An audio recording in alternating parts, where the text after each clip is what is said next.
जय माँ।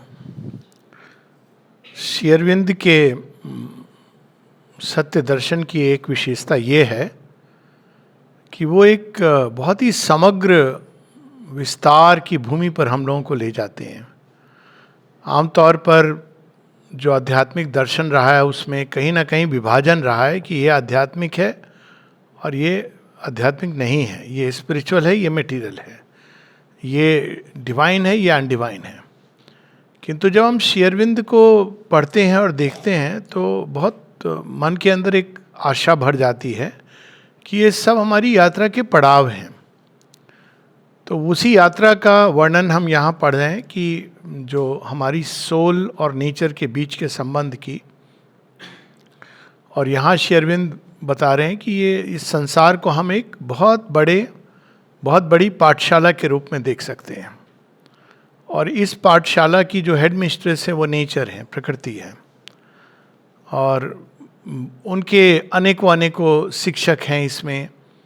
यहाँ तक कि बड़े भयानक भी हैं, जैसे हर एक स्कूल में एक होता है जिससे सब डरते थे, तो वो भी है, और अच्छे शिक्षक भी हैं। लेकिन ये सब वास्तव में हमको कितना भी इनसे परेशानी हो रही हो, वास्तव में वो ये चाहते हैं कि हमारा जो बच्चा है वो टॉप करे।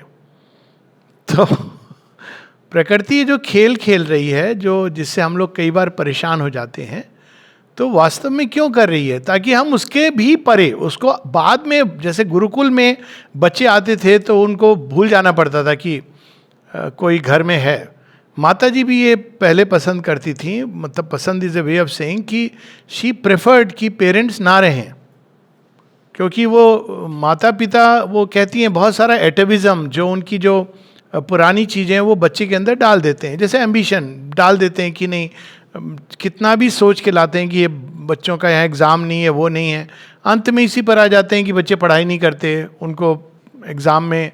तो ये चूँकि वो उनकी आदतें, पेरेंट्स की आदतें बिगड़ी होती हैं, बच्चे तो बेचारे क्लीन स्लेट होते हैं, तो वो देखते हैं जैसे उनका सिस्टम, जो तौर तरीका, वो बच्चे अनफॉर्चुनेटली एकदम स्पॉन्ज की तरह सोख लेते हैं। फिर उन्हीं को पेरेंट्स बाद में कहते हैं कि तुम ऐसे हो वैसे हो। तो प्रेफर वो ये करती थी कि बच्चे यहाँ पर आएँ, माता पिता थोड़ा दूर ही रहें। और ये भी सच है कि वो इतना अधिक माँ में प्रेम होता था उनका कि वो जाना भी नहीं चाहते थे, ये पहले की बात है। तो हम लोग भी, ये एक पाठशाला है जहाँ हमारे पेरेंट्स, जो डिवाइन पेरेंट्स हैं, वो अभी हम उनसे नहीं मिल सकते एक एवरेज व्यक्ति की, लेकिन हैं उन्हीं की संतान। तो जो हमारे शिक्षक हैं, जो हमारे वो हमारे अभिभावक की तरह, हमारे पेरेंट्स की तरह वही हैं। कोई भी आपको समस्या होगी उन्हीं के पास जाना पड़ेगा, वो जैसे सिखा रहे हैं, आप कंप्लेन नहीं कर सकते। ये जो था ट्रेनिंग का प्रोसेस, तो वो हमारी चलती है। और इस ट्रेनिंग के 3 पड़ाव हैं, जैसे कहते हैं ना, middle school, primary, middle school, higher secondary, मालूम नहीं, भूल गया हूँ मैं सारे क्या क्या होते थे, पर 3 पड़ाव हैं। पहला पड़ाव है जब वो केवल हमको परिचय कराते हैं, प्रकृति हमको परिचित कराती है अपनी शक्तियों से, बड़े माइल्ड फॉर्म में। एक उदाहरण ले लें, अग्नि। तो प्रकृति कैसे परिचित कराएगी? आपने आग को देखा, प्रकृति का पढ़ाने का तरीका सच में अद्भुत है। तो वो आपको आकर्षित हुए, तो कहाँ आकर्षित करेगी? किसी भी चीज़ के प्रति, क्योंकि आपको हर चीज़ के बारे में जानना है, हर चीज़ के अंदर अल्टीमेटली एक सत्य है। तो आपने देखा और छुए तो आपको जोर से आग लगी। अब पहली प्रतिक्रिया क्या होगी? आपके अंदर भय आएगा। फिर थोड़े समय बाद वही चीज़ जो डरा रही है फिर आकर्षित करेगी। ये प्रकृति का खेल है, देखिए। फिर आप धीरे धीरे समझोगे इसको, वैसे तो इसमें लाइट का काम करती है, लेकिन इसके पास जाओगे तो ये जल जाओगे। तो आपने, ये लर्निंग हो गई आपकी। अब लेकिन प्रकाश ही केवल देगी या इसकी और भी कोई प्रोसेस है? तो आप डिस्कवर करते हो कि ये चीज़ों को पका भी सकती है, चीज़ों को ये इसके अंदर शुद्ध कर सकती है। धीरे धीरे अग्नि के अनेकों रूप वो दिखाती जाएगी जैसे जैसे आप आगे बढ़ते चले जाओगे। अंत में वो क्या दर्शन कराएगी? वैश्वानर। यह अग्नि तो केवल एक रूप है उस विशाल अग्नि का जो सारी सृष्टि को उठा रही है, सारी सृष्टि की जात वेदस है। तो ये देखिए, प्रकृति ऐसे कराती है। तो उसकी इनिशियल स्कूलिंग वो अपनी एनर्जी इसका केवल परिचय दे रही है। कुछ समय के बाद वो उनका दोनों रूप दिखाएगी, सुंदर रूप और भयानक रूप, दोनों प्रकृति के अंदर है। और फिर धीरे धीरे ले किधर जा रही है, आप मास्टर हो गए उसकी तरफ। अब समस्या ये कि एक जीवन की यात्रा नहीं है, इसलिए हम लोगों को परेशानी होती है। कभी कभी एक जीवन, 2 जीवन, 3 जीवन केवल उसके उग्र रूप को समझने में लग जाते हैं। बाद में धीरे धीरे यही हुआ होगा ना मनुष्यों का, जब उन्होंने पहले देखा मैस्टोडॉन, बड़े बड़े हाथी, और ये इनसे हम क्या करें, इनके सामने तो हम कुछ भी नहीं है। धीरे धीरे उसने उन्हीं हाथियों के ऊपर चढ़ना सीखा, उनको युद्ध में ले गया, उनसे अपने काम करवाने लगा। तो ये प्रोसेस है। हम परेशान हो जाते हैं क्योंकि हम केवल अपने छोटे से ईगो में बैठे हुए, अरे हमारा क्या हुआ, हमारा अच्छा हुआ, बुरा हुआ, ये मापदंड से हम ना जीवन को, ना प्रकृति को, ना संसार को कभी नहीं समझ सकते हैं, क्योंकि वो हमारा भगवान का वो क्राइटेरिया ही नहीं है, तरीका नहीं है। समस्या ये है कि उनके सामने कई जन्मों की यात्रा है और हमारे सामने केवल एक जन्म हमको दिखाई देता है। हमारी समस्या ये है। तो यहाँ उसी का हम वर्णन पढ़ रहे हैं पहले श्री अरविंद ने। और देखिए, ऐसा लगता है कि अरे हम कर रहे हैं, हम नहीं कर रहे हैं। इसको पढ़ने से लगता है कि ये तो खेल कुछ और लेवल पे हो रहा है। वो तो प्रकृति और सोल की बीच में ये चल रहा है सारा खेल, और हमको ये समझ नहीं आ रहा है। हमको लग रहा है कि हम बहुत मनुष्य, मान एक जगह कहती हैं कि ह्यूमन बींग्स की एक समस्या, वैसे बहुत समस्याएं हैं मनुष्यों की, पर एक समस्या है कि we take ourselves too seriously. तो हर चीज़ में हम खुद ही सब कुछ, मतलब अंत में होता है कि भगवान के लिए कुछ छोड़ना है कि नहीं छोड़ना है।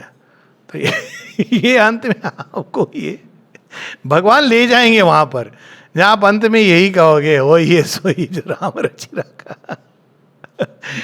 तो यहाँ हम लोग पढ़े थे, बड़ा सुंदर। और देखिए यहाँ कितना अद्भुत दृश्य से हम लोग रुके थे, जहाँ माँ काली का ऐसा नृत्य हो रहा है, वाइल्ड डांस।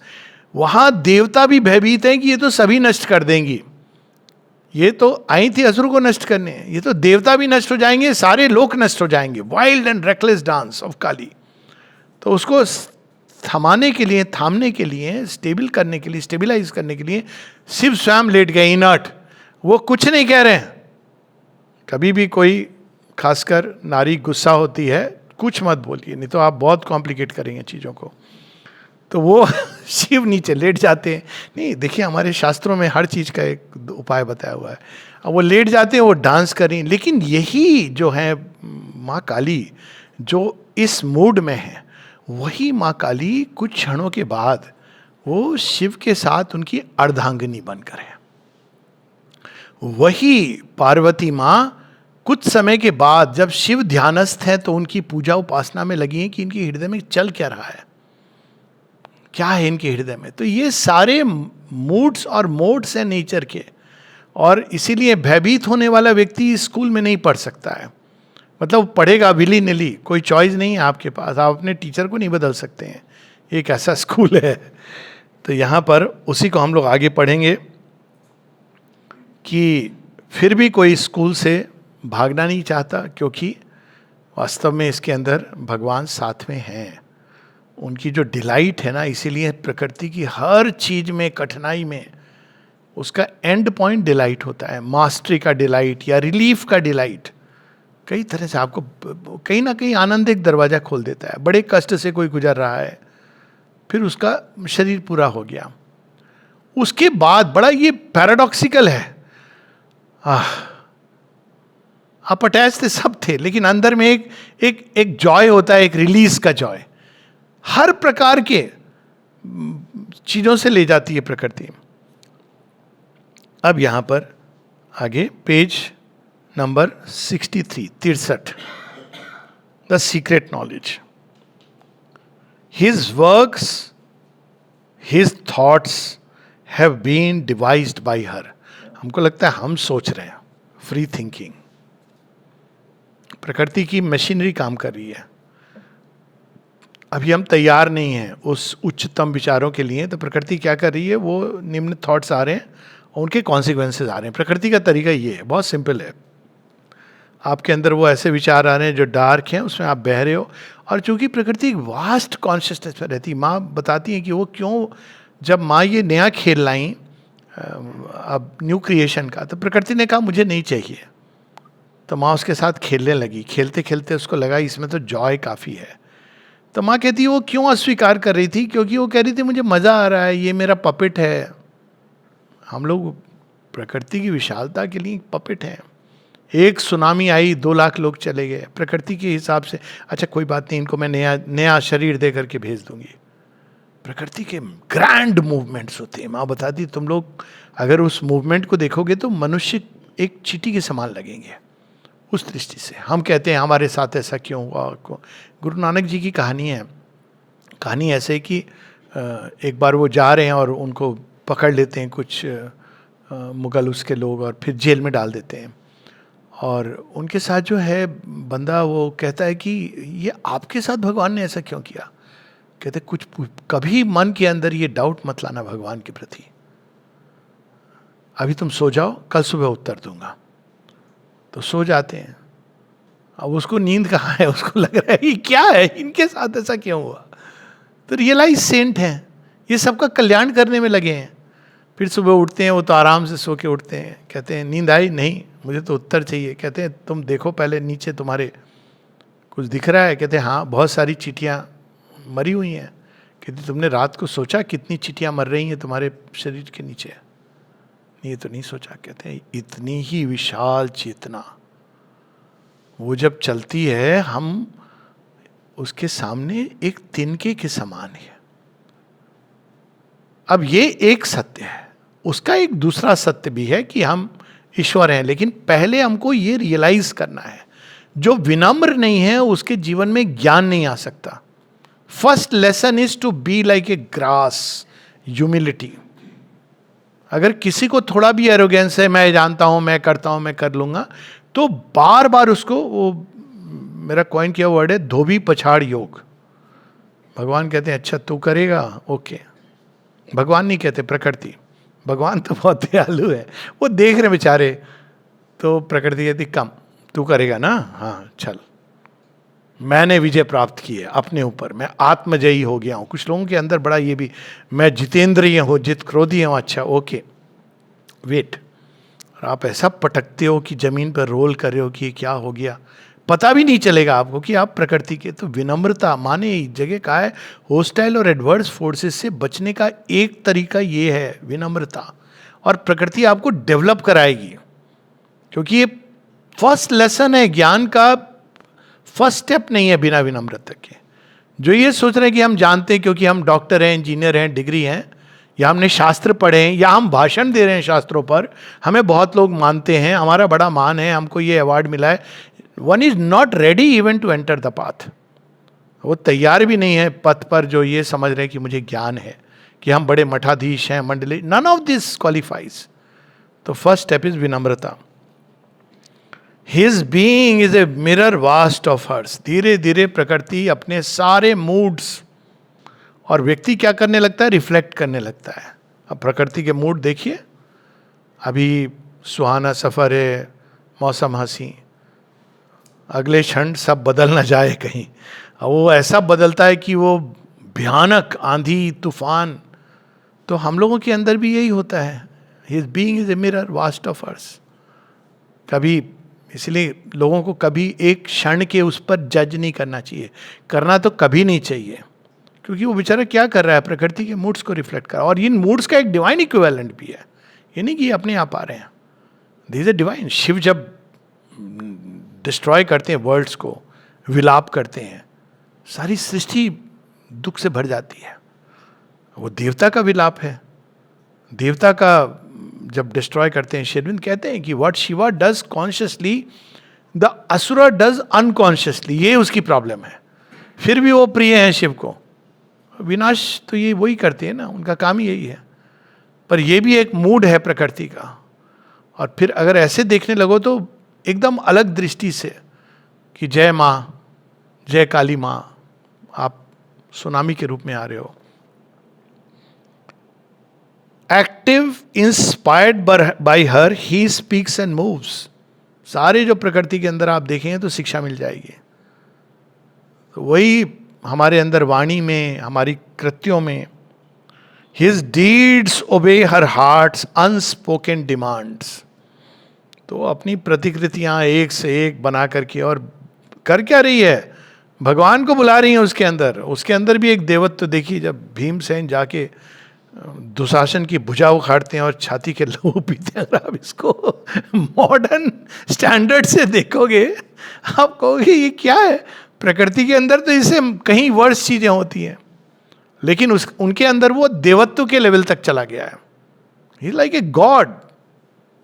तो ये प्रकृति के His deeds obey her heart's unspoken demands.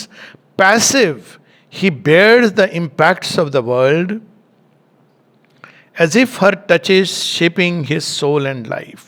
ये भी प्रकृति का एक तरीका है। आपको सहन शक्ति, ये भी एक पहली स्टेजेस होती हैं। एक विनम्रता, सहन शक्ति, इसीलिए समता का अभ्यास। तो सारे इम्पैक्ट्स, आप कह रहे भगवान अब तो मैं आपकी ओर मुड़ गया हूँ, नहीं, तभी तो अब तो मुड़ गया है, तो ज़्यादा तुझे तैयार होना है ना। जब तक नहीं मुड़ा था प्रकृति के हैंड्स, तुझे थोड़ा, अब आप हायर क्लास में जा रहे हो तो आपकी जो एग्जामिनेशन है वो और टफ होता है। माइक जे कहती हैं the higher you ascend, the higher you want to go, there is an examination before every spiritual degree, but most are keen only on bribing the examiner. भगवान हमारे साथ प्रसाद हम चढ़ा रहे हैं हनुमान जी देख रहे हैं, आपने प्रसाद चढ़ा दिया बजरंग बली को, आप बाहर आए हनुमान जी की गदा तो डरता है, कह रहा है कि मेरा शिष्य है, पहले तो मैं तुझे डर भगाऊंगा तेरे अंदर से। तो ये भगवान का खेल देखिए, ऐसे चलता है, कैसे हमारे जीवन को शेप कर रहे हैं। अब ये जब हम सोचते हैं तो देखिए चीज़ें कितनी सरल हो जाती हैं कि भाई भगवान हमको शेप कर रहे हैं, तो इजी होता है ना। रात दिन मेरे कर्म, तुम्हारे कर्म, किसी और के कर्म, ना जाने किसका भ्रम, ये सब चीज़ों से मन लगता है पता नहीं कौन से कर्म। फिर ये जब आप देखते हैं कि शेपिंग गॉड्स ट्रेमेंडस टच, तैयार किया जा रहा है हमको एक दिन अर्जुन बनने के लिए, एक दिन, तब लगता है okay this we can go through. His journey through the days is her sun march. He runs upon her roads, hers is the course. हम सोच रहे हैं कि हमने चुनाव किया, कुछ नहीं। आपको जो अनुभव देना है ये before one turns toward the divine. लेकिन प्रकृति का खेल एक बड़ा लंबा चलता है, और उसमें भी रूपांतरण की प्रोसेस में भी वो एक आएगी, क्योंकि उसी का रूपांतरण होना है। तो हमको लग रहा है हमने चुना, लेकिन प्रकृति ने आपसे चुनवाया उस समय, और आपको वो जीवन का अनुभव लेना था।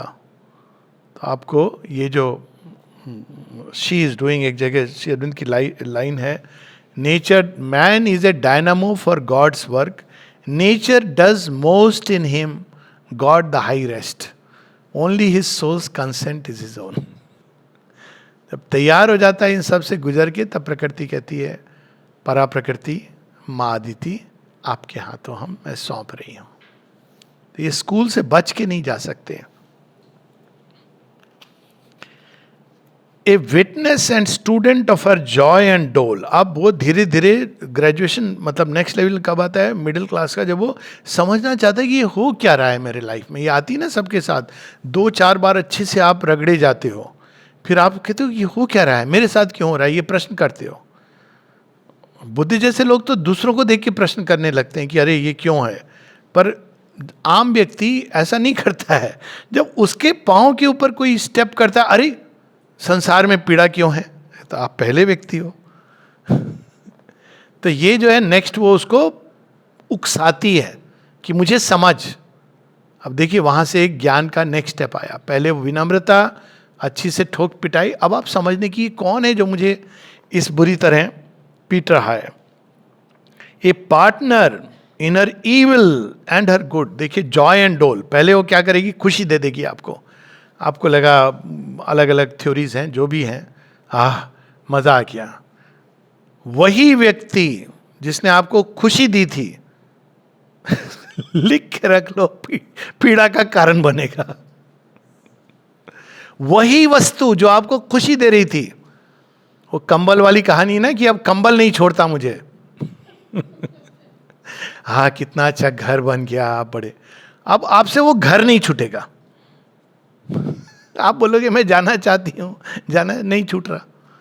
तो वही ये दोनों लेसन होंगे, जॉय एंड डोल। पहले वो देती, डोल क्या है, भीख में मुझे चाहिए, आप भगवान से मुझे ये चाहिए, ये चाहिए, ऐसा सुंदर सलोना जो भी दे दिया, लेकिन वो तो मिला नहीं जो आपको चाहिए था उसके थ्रू। जॉय थोड़े दिन को मिला, चला गया। तो फिर you are a partner in हम हमारी ये मापदंड से हम कहते हैं ईविल एंड गुड। प्रकृति के अंदर ये नहीं है, प्रकृति इज इमोरल। उसके अंदर ये भाव नहीं आता है कि, क्योंकि वो सब वही कर रही है कि ये सिंह ने बच्चे को मार डाला, अमृत के शावक को, भाई बड़ा बुरा किया, पीड़ा दी। प्रकृति के अंदर ये भाव नहीं है। Neither nature nor God is moral, but man needs to go through moral. वो भी ये बस एक मोमेंट का फेज है, वो भी एक फेज है। मैन ह्यूमन डेवलपमेंट के एक फेज पहले देर इज नो मॉरलिटी, और जब आप मनुष्यता के परे चले जाते हो then there is again morality goes. But human beings को एक फेज में प्रकृति सिखाती है, पर नेचर कभी एक्ट करती है। आप नेचर और गॉड को मॉरल पॉइंट ऑफ व्यू से समझने की चेष्टा करोगे तो कभी नहीं कर सकते। इसीलिए लोगों ने अंत में बर्डन किसके ऊपर डाल दिया, मनुष्य के ऊपर, तुम्हारे पाप। अगेन बात वही है कि मुझे किसने बनाया, किसने करवाया, किसने उकसाया, प्रकृति। तो यहाँ a partner, a witness and student of her joy and dole, a partner in her evil and her good, he has consented to her passionate ways, he is driven by her sweet and dreadful force, his sanctioning name initials all her works। अब आपका admission हो गया, अब good morning sir, good morning teacher, यही चलेगा। आपने sanction दिया है। वो स्कूल में भर्ती हैं तो एक लंबे समय तक ये खेल चलता रहता है। His silence is his signature to her deeds। हम कहेंगे हमने तो कहीं कंसेंट नहीं लिखा, चुप रहे ना। ये बहुत ज़रूरी चीज़ है इवन रियल लाइफ में। जो लोग कहते हैं किसी और को ब्लेम करते हैं, but you were silent. Silence is acceptance. हमारे यहाँ तो संस्कृत में कहा भी गया है, मौनम स्वीकृति लक्षणम। अगर आप चुप रहे, इसीलिए तो भीष्म, द्रोणाचार्य, इन सबका जो मटिया मेट हुए, आप चुप रहे तो आपकी स्वीकृति है। आपने रोक सकते थे, नहीं रोक सकते थे, बोल तो सकते थे। एक जना बचा कौरवों में, युयुत्सु, क्योंकि वो बोला भी और क्रॉस ओवर भी किया। तो ये स्वीकृति जो होती है, ये साइलेंट प्रकृति की एक क्षण होता है जब हम चुनाव कर सकते हैं पर हम नहीं करते, तो वो स्वीकृति होती है हमारी। हम बाद में नहीं कंप्लेन नहीं कर सकते कि भाई हमने ऐसा किया या हमसे करवाया गया या क्या करें, हम ऐसा हुआ, हम बह गए। तो आपकी स्वीकृति कहीं ना कहीं है।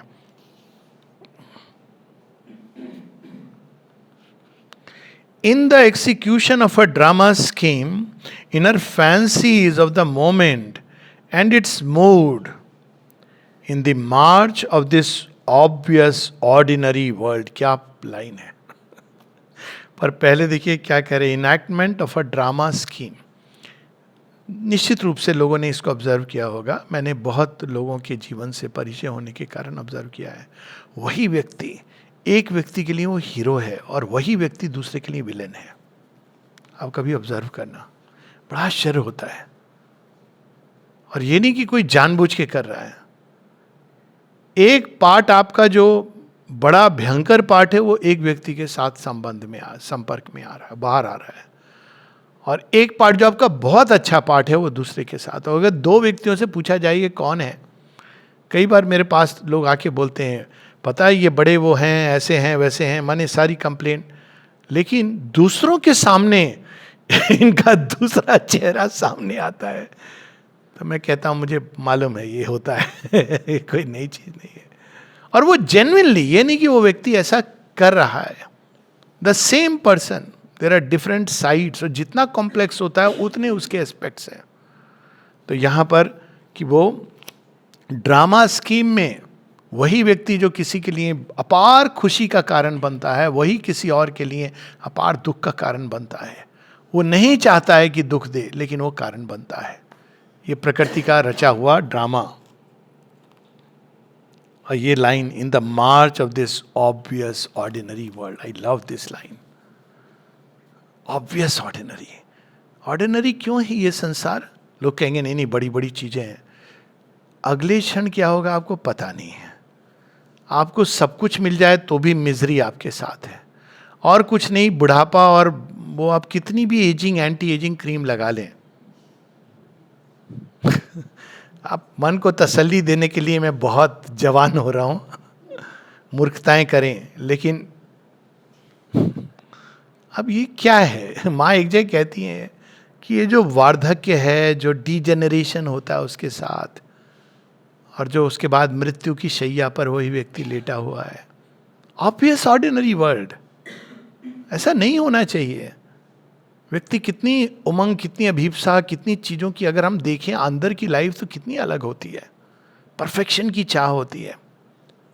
लेकिन अगर बाहर का जगत देखें तो ऑब्वियस ऑर्डिनरी वर्ल्ड,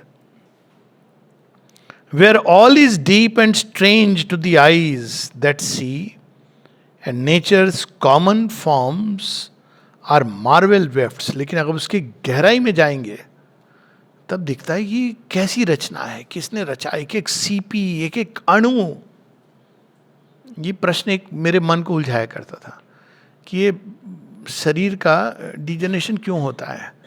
क्यों? क्योंकि अणुओं से बना, अणु का तो डिजेनरेशन नहीं होता है अगर अणु का डिजेनरेशन नहीं होता है तो शरीर का डिजेनरेशन क्यों होता है?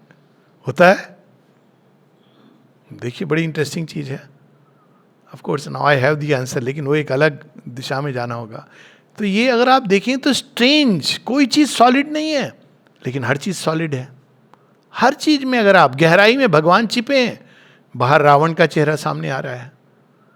तो यहां पर स्ट्रेंज, मार्वेल वेफ्ट, वेफ्ट किसको कहते हैं? जो आप सिलाई बुनाई करते हैं, नीचे गया ऊपर आया धागा, तो इसीलिए शेरविन ने वर्ड यूज किया है वेफ्ट, वेफ्ट्स।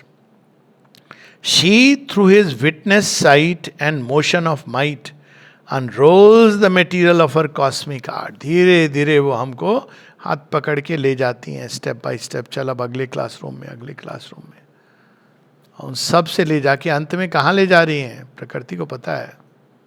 अंत में तो उनके स्वामी खड़े हैं पीछे, लेकिन we are not ready to behold. एक जगह श्री अरविंद कहते हैं, और ये भी एक प्रश्न होता है कि विश्व रूप का दर्शन किसी और को क्यों नहीं दिया गया? और श्री कृष्ण में कहते हैं first time I am revealing, मतलब वो वैदिक ऋषियों को भी वो दर्शन नहीं दिया गया है। ही सेज वेरी क्लियरली, पहली बार मैं तुझे दिखा रहा हूं। अब अर्जुन में ऐसा क्या है कि उनको विश्व रूप का दर्शन मिल रहा है, जो बड़े बड़े योगियों को, साधुओं को, सन्यासियों को नहीं मिलता है? वहां श्री कृष्ण बताते हैं, कहते हैं कि तू मेरा प्रिय है। और श्री अरविंद कहते हैं क्योंकि आप बैटल ऑफ लाइफ से गुजरते हो। जब आप कुरुक्षेत्र से गुजरते हो, भयभीत नहीं होते, भागते नहीं, तब आप अधिकारी होते हो विश्व रूप दर्शन के। साथ में ऑफ कोर्स केवल गुजरना काफी नहीं है, भगवान की शरणागति उन पूरी तरह, then one is fit for that cosmic vision. तो प्रकृति ले जा रही है। Her happenings that exalt and smite the soul, her force that moves, her powers that save and slay. Exalt and then smite. कहाँ उठा देती है? किंग सोलोमन की कहानी, कहाँ उसको उस पूरे एरिया में, कि तो अद्भुत है ये। वही अगले क्षण किंग सोलोमन के अंतिम दिन इतने डिप्रेशन में कि मैंने तो जीवन में, मुझे लगता था ज्ञान है, मैंने प्राप्त किया, कुछ भी तो मैंने नहीं पाया। स्ट्रेंज, जब हम सुनते हैं लोगों की कहानी, how they were exalted and how they collapse, ये स्मरण रखना आवश्यक होता है। हर वर्ड, कई लोग हैं जो इस पर अभिमान करते हैं कि हम बड़े इंटेलिजेंट हैं। देखिए बाद में डिमेंशिया हो जाता है। आप बच्चे आपको कह रहे हैं क्या वो क्या हो गया है, आपको याद नहीं रहता है। वो बेचारा क्या करेगा, डिमेंशिया हो गया, नहीं याद रह रहा है। बच्चे चिढ़ के बोल रहे हैं, इरिटेटेड होकर बोल रहे हैं। वो व्यक्ति जो एक समय माने महाब्रिलियंट स्कॉलर के रूप में जाना जा रहा है, प्रकृति का खेल है। जो अनुभव देना है आपको her force that moves, her powers that save and slay, दोनों ही प्रकृति करती है. Her word that in this silence speaks to our hearts, her silence that transcends the summit word. ये पूरी रेंज बता रहे हैं कहाँ तक ले जाएगी आपको. बोल बोल के चुप, और चुप के बाद चुप और साइलेंस और वर्ड के परे, तब अब ये भेद खत्म हो जाता है. तब वर्ड एनरिचेस द साइलेंस. तो ये सब उसकी summits. Her heights and depths to which our spirit moves, her events that weave the texture of our lives, and all by which we find और लूज आवरसेल्व्स. वही युधिष्ठिर राजसूय यज्ञ करते हैं, इंद्रप्रस्थ के राजा बनते हैं. वही युधिष्ठिर जो अगले क्षण कंगाल होकर चले जाते हैं. वही युधिष्ठिर जो वापस आते हैं, युद्ध लड़ते हैं, राजा बनते हैं. अब प्रकृति ने उनके अंदर ही चेंज कर दिया. उनका मन ही नहीं लग रहा है, छोड़ के वो पर्वतों में चले जाते हैं. देखिए खेल कैसा है. तो अद्भुत पंक्तियां हैं ये. एंड थिंग्स, और कई बार, and all by which we find और lose ourselves, things sweet and bitter, magnificent and mean, things terrible and beautiful and divine. मतलब ये समग्र दर्शन है. आप ये नहीं कह सकते कि ये तो भगवान का ही, ये नहीं है. मैग्निफिसेंट, वो देख रहा है पहाड़ की ओर, कितना सुंदर.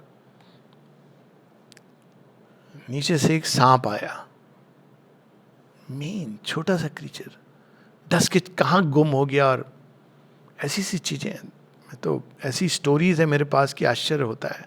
एक तो पेरेंट्स दोनों डॉक्टर, और उनको एक दूसरे हॉस्पिटल जाना है, बेसिकली पिम्स से जिपमर जाना है पार्टी के लिए.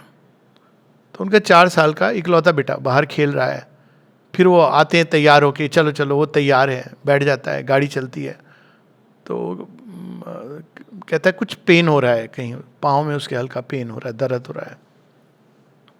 चीटी उटी काट गई होगी, खेल रहा था बच्चा. फिर वो जब जा रहे हैं, जैसे जैसे उसको वॉमिटिंग और दिख रहा है कि ये ठीक नहीं है कुछ, और जब उसको ले जाते हैं जिपमर, देखिए वो कहाँ से प्रारंभ कर रहे हैं, वो उस हॉस्पिटल से जहाँ वो आराम से फट से ट्रीटमेंट हो जाता है. उसको एक सांप ने काट लिया है, तो उसको पता नहीं चला.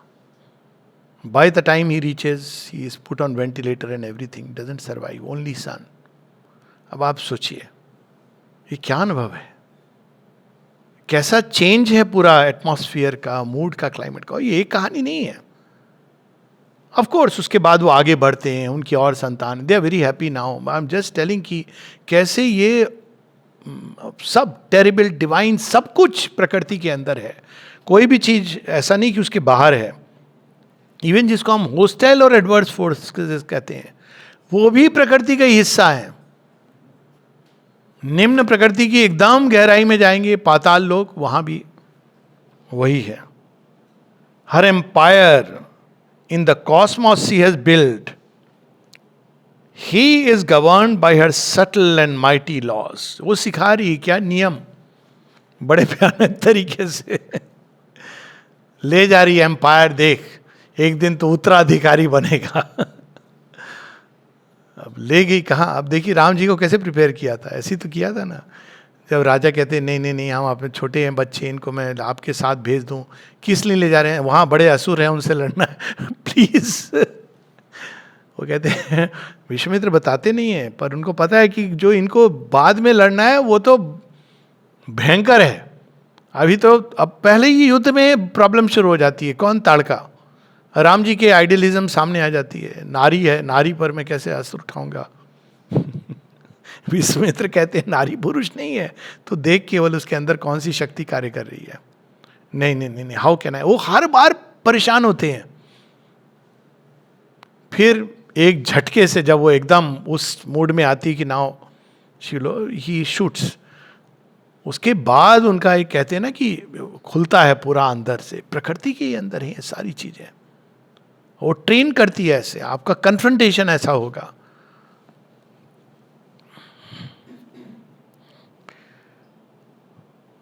तो आपको नियम पता चलते हैं कि ये डेंजरस है, यहाँ पे जाने से ये से तो हम सीखते हैं। पेरेंट्स चाहते हैं कई बार कि बच्चों को हम वर्बल नॉलेज दे दें, नहीं होता है। कई बार पेरेंट्स कहते हैं ऐसा कि भाई हम बच्चे को ये गलती वो गलती, तो मैं पूछता हूँ आपने ये गलतियाँ की थी कि नहीं की थी? हाँ, दूसरे तरह की होंगी कि आपने सीमाओं में की होंगी, क्योंकि उस समय इंटरनेट नहीं था। बात तो वही है। तो this is how we have to understand कि प्रकृति का तरीका है। His being, his consciousness is a babe upon her knees. हम सोचते हैं कि हम बहुत महान है, प्रकृति एक क्षण में बता देती है।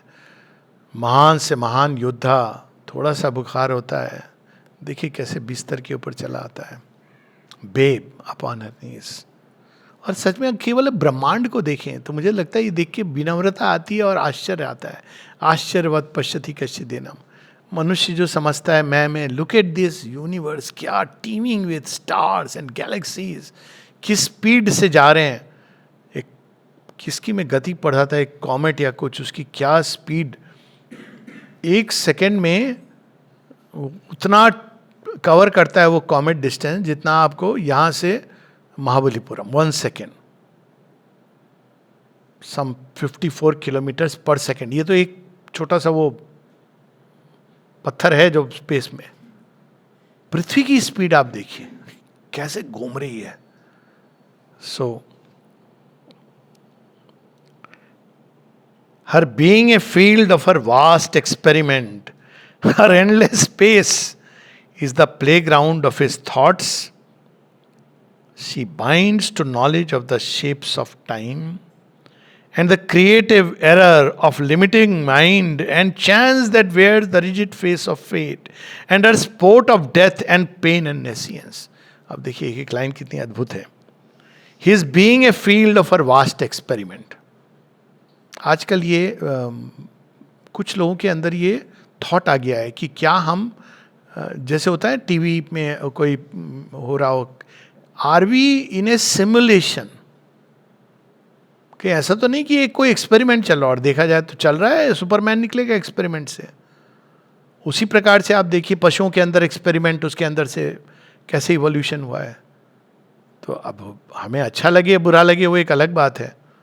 प्रकृति तो क्वेश्चन नहीं करती हमसे कि मेरा काम तुम्हें कैसा लग रहा है। हमें अच्छा भी लगता है उसकी बहुत सारी चीज़ें, पर दूसरा भी एस्पेक्ट है। अब देखिए, her endless space is the playground of his thoughts. क्या होगा गैलेक्सी के परे? कभी कभी केवल ये मेडिटेट करना ना इतना अद्भुत होता है। हमारा मिल्की वे के परे क्या होगा, वहां क्या होगा, कैसा होगा, अद्भुत होगा। तो ये बियॉन्ड वो playground of his thoughts. She binds to knowledge of the shapes of time, जिसको हम ज्ञान कहते हैं। माँ कहती है it's a science of appearances. ये तो रियल ज्ञान है ही नहीं, अभी शुरू ही नहीं हुआ। और आगे की लाइन देखिए बड़ी अद्भुत है। And the creative error of limiting mind. चूंकि मन सीमित है इसलिए वो जान नहीं पाता, वो जानने की चेष्टा में भूल करता है। वही भूल उसके लिए एक नए ज्ञान का द्वार खोलती है।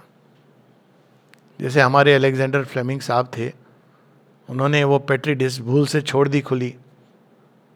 अगले दिन उन्होंने देखा कि ये तो वो बैक्टीरिया की पेट्री डिश स्टडी कर रहे थे बैक्टीरिया, उन्होंने देखा कि इसके ऊपर एक कोई फफूंदी जैसा मोल्ड आ गया है और ये बैक्टीरिया की कॉलोनी तो खत्म हो गई है। तो उससे उस गलती से उन्होंने क्या डिस्कवर किया, पेनिसिलिन जो पहली एंटीबायोटिक है। क्रिएटिव एरर, भूल से छोड़ दिया था उन्होंने, और उस भूल के कारण एक पूरा एंटीबायोटिक युग का प्रारंभ हुआ। पहली 1960 सेम देखिए सुपरामेंटली क्रिएटिव एरर। कितनी ऐसी चीजें हैं जहां भूल से, बाय द वे, यहां आने की कई लोगों की ऐसी कहानी है। बाय द वे प्रकृति का खेल है, limiting mind and chance that wear the rigid face of fate. Chance बोल के कोई चीज नहीं होती, हमको लगता है, क्योंकि उसके पीछे जो चीजें हम नहीं जानते। That wear the rigid face of fate, अचानक बाई चांस ऐसी चीज हो जाती है और हमको लगता है अरे ये क्या हो गया, काश ये नहीं होता। जिंदगी में कभी ये सोचने लगे तो काश काश काश से पूरी आकाश बढ़ जाएगा। काश ऐसा होता, काश वैसा नहीं होता। तो वहां पे आप देखते हैं कि वो rigid face of fate, chance की एक event. And her sport of death and pain and nescience, ये पंक्तियां टॉनिक हैं, ये हमको डरा नहीं रही हैं, टॉनिक है। अचानक खेलते खेलते हमारे सामने खड़ा कौन हो जाता है? डेथ। बोलती खेलोगे हमारे साथ? चलिए, दो दो हाथ आपके साथ भी करते हैं। ये होनी चाहिए स्पिरिट, ये ले जा रही है उसी स्पिरिट की तरफ। ये कहते हैं ना अर्जुन विराट युद्ध के समय, अरे चल तू, अरे मैं इनके सामने कहाँ युद्ध करूंगा, देखो मैं मर जाऊं। कहते कोई बात नहीं, ये क्षत्रिय है। तो इवन वो डेथ को भी एक स्पोर्टिंग स्पिरिट में, वो भी, उससे भी आपको खेलना पड़ता है। His changed and struggling immortality, बार बार देह बदल के इमोर्टल तत्व को आना पड़ता है। His soul is a subtle atom in a mass, जैसे एक बहुत बड़ी हीप में एक छोटा सा अणु होता है, वैसे कहीं आत्मा का कण कहीं छिपा है, मिलता नहीं। बड़े अंधकार में एक छोटा सा कण अगर दब के छिपा हो तो वो धीरे धीरे जब बड़ी हो, डेवलप करती है, अपना ही प्रकाश में वो आकर्षित करती है। His substance material for her works, his spirit survives amid the death of things. He climbs to eternity through being's gaps. He is carried by her from night to deathless light. Climbs to eternity through being's gap. Step by step ले जाती है वो class में। और ये प्रकृति बड़े detail में परफेक्शन से ले जाती है। आप ये नहीं कह सकते कि वहाँ ऐसा वाला एग्जामिनेशन नहीं होता कि 50% मार्क आ गए। वो आपको जानना ही है सब कुछ। हम लोग जो यहाँ पहुँचे हैं, कितने जन्म पीछे छोड़ चुके हैं हम, वी कैन नॉट इवन इमेजिन। तभी तो वी शुड बी हैप्पी कि अब यहाँ तक आ गए, अब तो कुछ नहीं बचा। एस्पिरेशन आ गई तो 2-3 जन्म, जनरली इवन 1 लाइफ। हम तो भाई ये मान के चलते हैं। अब यहाँ आ गए, जब इतने दूर ले आए हैं तो हमारे पेरेंट्स कहते हैं ना कि इतनी कट गई, थोड़ी और कट जाएगी। उनका बुढ़ापा डील करने का मेथड बहुत एक्सीलेंट था, कोई डॉक्टर वॉक्टर नहीं। वो कहते अरे राम जी ने इतनी हमारी काट दी, आगे भी काट लेंगे। ये मेरे दिमाग में स्टक कर गया है। नया नया डॉक्टर में कहता था ये चेक, अरे बेटा राम जी ने इतनी हमारा कर दिया, आगे भी कर देंगे। और वैसे वही हुआ। तो देखा मूर्ख तो मैं ही था दोस्त। लेकिन आप देखिए, आप प्रयास करते रहते हो, बुढ़ापा फिर भी रहेगा, डिजीज रहेगी। हाँ, कुछ डॉक्टरों का घर परिवार सुधरेगा, वो भी आवश्यक है। इसलिए मैं कहता हूँ डॉक्टर के पास जाना चाहिए उनके भले के लिए, डॉक्टरों के भले के लिए। पंडितों के पास जाना चाहिए उनके भले के लिए। वकीलों के पास जाना चाहिए उनके भले के लिए। लेकिन आपका भला तो आपके अंदर है। आप सोच रहे हो इससे आपका भला हो रहा है, तो फूलिंग वनसेल्फ। तो धीरे धीरे वो अपने आप अंधकार से प्रकाश की ओर ले जाती है। This grand surrender is his free will's gift. मनुष्य ने जो सोल है वो प्रारंभ में कह देती है, अब भगवान ने तो डाला है ना, वो तो ओरिजिनल मेमोरी वही है। तो कहती ठीक है, अंत में आप क्या करते हो, रिजाइन, अब क्या करोगे। ले जा रही है वो। His pure transcendent force submits to her. हालांकि वो जो आत्म तत्व है वो प्योर ट्रांसेंडेंट, अर्जुन इंद्र के पुत्र हैं, वायु पुत्र, पवन पुत्र हैं हनुमान, और वायु पुत्र भीम हैं। You have to go through that whole evolutionary process. वैसे ही हम लोग ट्रांसेंडेंट की संतान हैं। In the mystery of her cosmic ignorance, in the insoluble riddle of her play. इसलिए सबने कहा ना, कह नानक यह खेल कठिन है, को गुरमुख जाना। Riddle, our life is a paradox with God for key. कई बार लोग कहते हैं मेरे लाइफ में सब उल्टा पुल्टा क्यों है।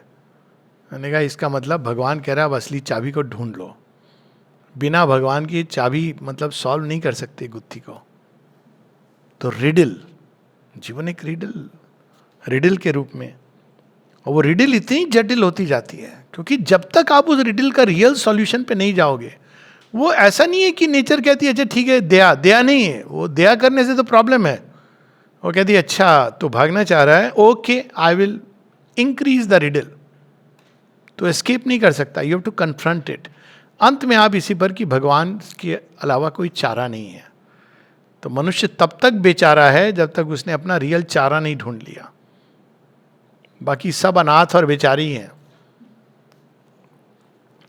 ए creature made of perishable stuff, in the pattern she has set for him he moves. उसको बड़ा लग रहा है कि मैं फ्री हूं. आपको कहाँ पटका है, कौन से जगह पर, वही आपको लग रहा है ये मेरे अपने हैं. सब वो पैटर्न उसने सेट कर दिया है. हैबिट्स, उसके ग्रूव में घूम रहा है व्यक्ति. He thinks with her thoughts, with her trouble his bosom heaves.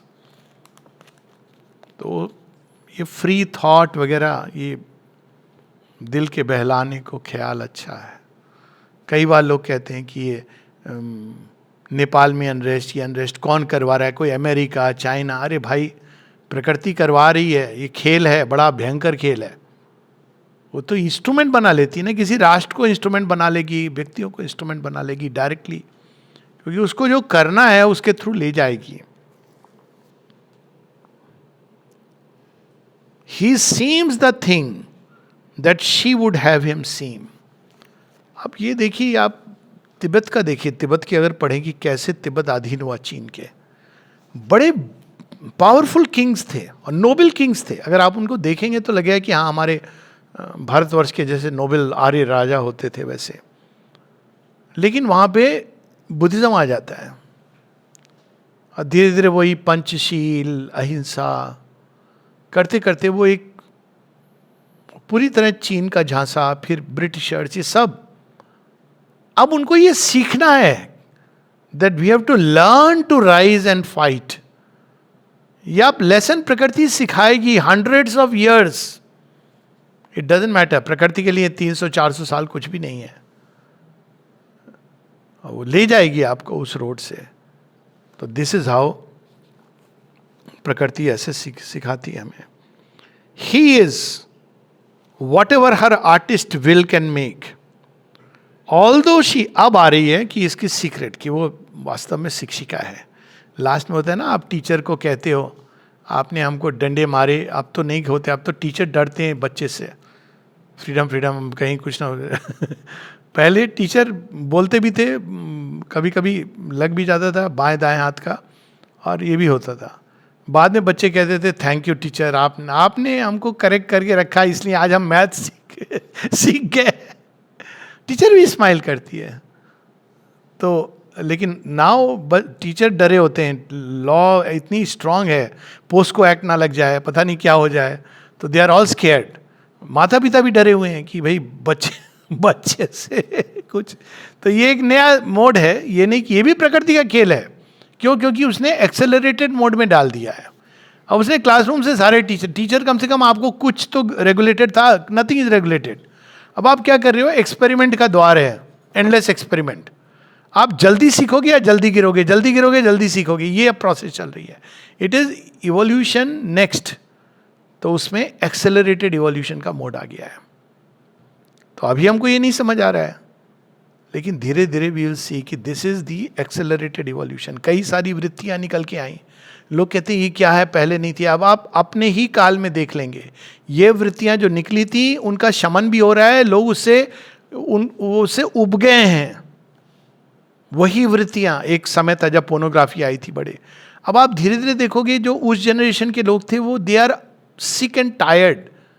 उनके अंदर सेक्सुअल प्रवृत्ति खत्म हो गई. Accelerated mode. पहले क्या होता था, वो छुपी रहती थी, दबी रहती थी, वो गानों में एक्सप्रेस कर रही है, रोमांटिक उसमें फास्ट फॉरवर्ड इवोल्यूशन. अब प्रकृति का तरीका है, उसके आप उसको ये नहीं कह सकते हो कि हमारे हिसाब से चलने दो. अब यहां पर वो आ रहा है, although she drives him on her fancies road. ऐसा प्रतीत होता है कि जहां मर्जी ले जा रही है, इसके अंदर कोई लॉजिक भी है.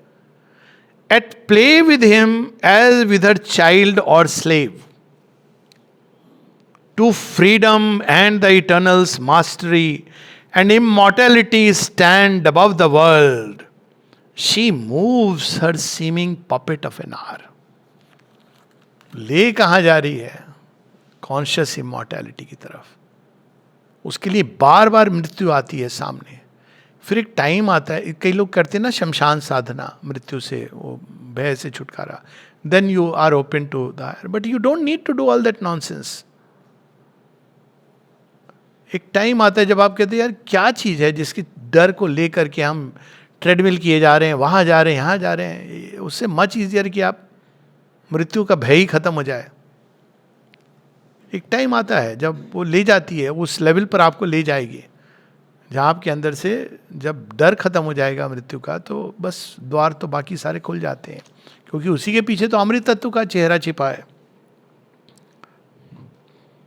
तो ले वो जा रही है आपको फ्रीडम की तरफ, ट्रू फ्रीडम, इटर्नल्स मास्टरी, वो वाली मास्टरी नहीं जिसको हमको लगता है कि मास्टरी है, वो ले जा रही है। Even in his मॉर्टल session in bodies house, क्या आपकी पूरी जिंदगी गुजर गई, प्रकृति कह रही ओके एक क्लास ओवर, घंटा बचा अभी। मॉर्टल सेशन क्या था? वो प्रकृति आपकी क्लास ले रही थी। ज़्यादातर तो ये होता है ना, एक जिंदगी से एक सबक सीखते हैं, कई बार वो भी नहीं सीखते। अरे कुछ तो सीख लो कि तुमने सारी जिंदगी जो किया वो वेस्ट किया, वो भी नहीं सीखते। तो प्रकृति कहती है okay your time is up now, next class will start. तो मॉर्टल सेशन वर्ड देखिए, in even in his मॉर्टल session in bodies house, an aimless traveler between birth and death, ephemeral, dreaming of immortality, to reign she spurs him. He takes up her powers. He has harnessed her to the yoke of her own law.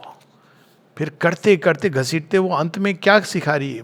मुझे तो पढ़ ले कम से कम। बिजली चमक रही है, लोग घर के अंदर डरे डरे। फिर एक देखिए, श्री अरविंद के आने के पहले एक विज्ञान का युग आया ना, तो वो युग इसका प्रतीक था। बाहर की प्रकृति को व्यक्ति ने कहा हम डरते क्यों, ये है क्या? तो माइकल फेराडे एक्सीडेंटली उसने डिस्कवर किया भाई ये लाइटनिंग जो है जिससे हम डर रहे हैं, जिसमें हम पूजा करें, इसके पीछे तो इसको हम हार्नेस कर सकते हैं। ये तो हमारे घोड़ा गाड़ी चला सकती है, हमारे घर में प्रकाश दे सकती है। सारा इलेक्ट्रिसिटी का प्रिंसिपल डिस्कवर हुआ। ऐसे ही बहुत सारी चीज़ें तो ले जा रही हो, खुद ही दे देगी। जब आप तैयार होंगे तो खुद ऐसा कुछ बना देगी कि आपके गोद में वो ज्ञान आ जाएगा। तो देखिए इस श्री अरविंद का युग आने के पहले कैसी तैयारी शुरू हो गई थी। He has harnessed her, who is he? The same soul जो उसकी स्लेव पपेट की तरह अब क्या सीखती है? जड़ प्रकृति को बांधना सीखती है। ये हो गया ना पिछला 100 साल। अब वो क्या सीखेगा मनुष्य? हमारी मनोवैज्ञानिक प्रकृति को साधना। ये युग उसी का है। इसीलिए this the 100 years is a age of yoga, spirituality, ये प्रोमिनेंट होती जाएंगी, क्योंकि वो फिजिकल नेचर को उसने कर लिया। आप देख रहे हैं अभी एप्पल में भी आपका मजा नहीं आ रहा है, मतलब एप्पल मतलब वो कंपनी वो खुद कह रहे हैं सेल वेल को, क्योंकि आप कितने उसमें मॉडिफिकेशन करोगे। 5G, अब लोगों को इंटरेस्ट ही नहीं है कि 6G कब आ रहा है। तो ऑटोमेटिकली अब ह्यूमन कॉन्शियसनेस अब इनर मास्टर की ओर जा रही है। तो वे लोग जो इसकी दुकान चलाते हैं स्पिरिचुअल, इसकी उनकी दुकान चल रही है, क्योंकि अब उस तरफ व्यक्ति जा रहा है। ये नहीं कि दुकान चलानी चाहिए, but this is the trend, it's trending now. तो यहाँ पर वो ले जाती है। His face of human thought puts on a crown. Human thought क्या है? सीमाओं में अब puts on a crown. One becomes a philosopher, a thinker, शास्त्रों का ज्ञाता, ज्ञान की ओर। वही प्रकृति आपको एक टाइम के बाद फिर आपके लिए वो सोचना मुश्किल हो जाता है। वो लगता है क्या बेकार की बातें, फिजूल की बातें लोग कर रहे हैं। कि आज दिल्ली का मौसम कैसा है, पौंडीचेरी में गर्मी है, सर्दी है, हमारे घर में ये चल रहा है। You feel so stupid. पर आपको अब बैठे हो अगर ऐसी कंपनी में, तो आप थोड़ी देर बाद रेस्टलेस हो जाओगे अगर आप समझदार हो। फिर आप एक्सक्यूज़ बनाओगे, कुछ नहीं तो अपना फ़ोन ही निकाल लोगे, अच्छा मैं आ रहा हूँ सॉरी मेडिकल इमरजेंसी। बेसिकली आप बोर हो रहे हो, आपके लिए वो अब एकदम अस्वाभाविक हो गया है। लेकिन लोगों को रस आता है, घंटों वही बात करते हो। उनसे अगर आप बोलोगे कुछ थोड़ी देर हम लोग बैठ के लाइव डिवाइन पढ़ ले, अच्छा चलो भाई खाने का टाइम हो गया, लेट से लेकिन वही प्रकृति कुछ लोगों को तैयार करके, और उनको भी तैयार करेगी। अभी उनका कोर्स चल रहा है, लेकिन आप मिक्स हो गए उसमें तो प्रॉब्लम होगी, क्योंकि आप उससे क्लियर कर चुके हो. His face of human thought puts on a crown, held in her leash, bound to her veiled caprice, he studies her ways if so he may prevail. जैसे एक कुत्ता जो मालिक के साथ बंधा है, वो वास्तव में मालिक के सारे तौर तरीके सीख रहा है. उसको पता चल गया है कि मालिक कब सोता है, कब मैं. आपको लग रहा है कि वो आपका दास है. ही लर्निंग. सो प्रकृति की लीश में हम हैं, लेकिन हम धीरे धीरे सीख रहे हैं. और वो हिंट भी देती है बीच बीच में, जिससे कि हमको पता चले कि क्या पसंद है, ना पसंद है. देखिए यहाँ कुत्ते कितने स्मार्ट हो गए. आप उनको यहाँ आश्रम के पास उनको आप कोई ऑर्डनरी चीज़ देके नहीं खाते हैं, क्योंकि यहाँ लोग आ के उनको बड़ा अच्छा. तो एक बार हुआ भी, किसी ने कुछ डाला दया करके, तो कुत्ते ने रिफ्यूज़ कर दिया. तो उस व्यक्ति को बताना पड़ा कि यहाँ के कुत्ते नहीं खाएंगे. उसको पता है मेरा मालिक आएगा, वो देगा असली चीज. तो वो बाउंड है लेकिन सिखा रही है. He studies her veg if so he may prevail, even for an hour and the work and even for an hour and she work out his will, he makes of her his moment patience Surf. एक घंटे के लिए यदि मैं कुंभक द्वारा सांस रोकना सीख लूं, और उस मोमेंट, ये भी प्रकृति का खेल है, ये कोई डिवाइन चीज नहीं है, बट एक अलग लेवल का खेल है. मैंने श्वास रोक ली. प्रकृति ने आपको सिखा दिया कि डेथ जो हम समझते हैं वो श्वास के रोकने की चीज नहीं है. ये भी प्रकृति ले जाती है उस खेल से भी. आप बड़े खुश हो रहे हो, एटलीस्ट मोमेंटरीली आपको कुछ उसने डोर खोल दिया. तो ये सारे उसके खेल हैं. भगवान का खेल तो बाद में शुरू होता है, वो एक अलग चीज है. To obey she fence. ऐसा लगता है कि आपने प्रकृति को वश में कर लिया. ऐसे योगी है ना, जो वही पॉल ब्रेंटन ने लिखी है किताब में, सांस रोक के इतनी देर वश में कर लिया. अच्छा ठीक है, अब आप कोई उनको बोले अब आप नाक पे परमानेंटली बंद कर लीजिए, यू कैन नॉट. ऐसा लगता है कि हमने एयर कंडीशनिंग कर ली, प्रकृति का को अपना दास बना लिया. लेकिन क्या हो रहा है, वो अब भी हमको अपना दास बना रही है. इसलिए श्री अरविंद कहते हैं कोई भी भगवान की उपलब्धि जो स्पेशल प्रोसेसेस पर डिपेंड करती है, it is still a bondage. क्योंकि आप वो टेक्निक पर डिपेंड कर रहे हैं कि इतनी देर बैठ के मैं प्राणायाम करूंगा, इतनी देर बैठ के मैं ध्यान करूंगा तो जुड़ूंगा, जो आपके लिए सहज स्वाभाविक होना चाहिए. तो यहां पर बता रहे हैं, he makes of her his moment passion Surf. Surf माने सर्वेंट. ऐसा लगता है कि प्रकृति को उसने अपना सर्वेंट बना लिया. To obey she fence. वो भी ऐसे कि हाँ प्रकृति को बांध लिया. ऐसे ही लगा था ना वो रावण को कि सारे देवताओं को मैंने बांध लिया. उसको पता नहीं था कि शनि देवता को ले आया वो वहीं पर, और सबसे पहले हनुमान जी उन्हीं को छुड़ाएंगे, और सबसे पहले उनकी दृष्टि लंका पर पड़ेगी, और फिर उसके बाद विनाश शुरू हो जाएगा.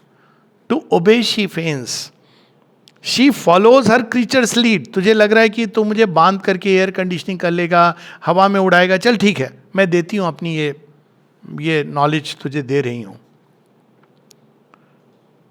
For him she was made, lives only for his use. ऐसा लगता है कि अरे हमारे लिए ये मेरी दास बन गई है.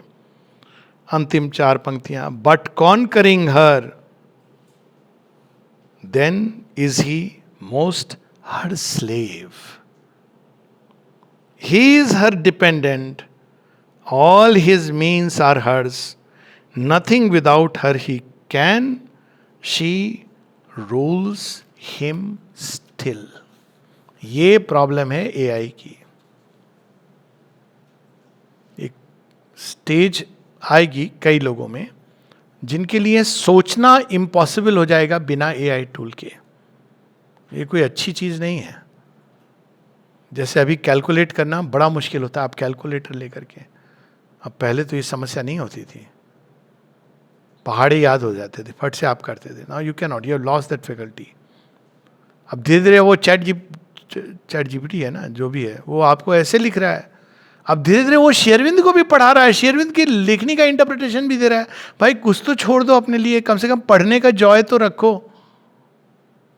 वही ढूंढ के दे रहा है. That's why I am against all this. These apps are okay for quick reference, for research, but you read systematically. उसका जॉय अलग है.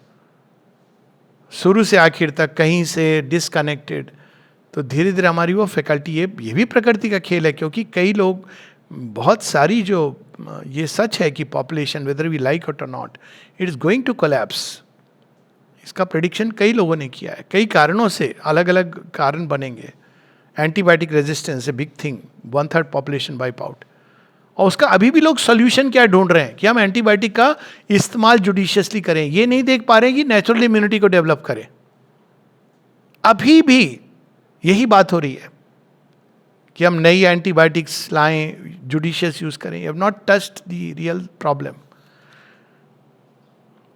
ये अंतिम लाइन, यहीं रुकेंगे। To obey she feigns, she follows her creature's lead. For him she was made, lives only for his use. But conquering her, then is he most her slave. He is her dependent. All his means are hers. Nothing without her he can. She rules him still.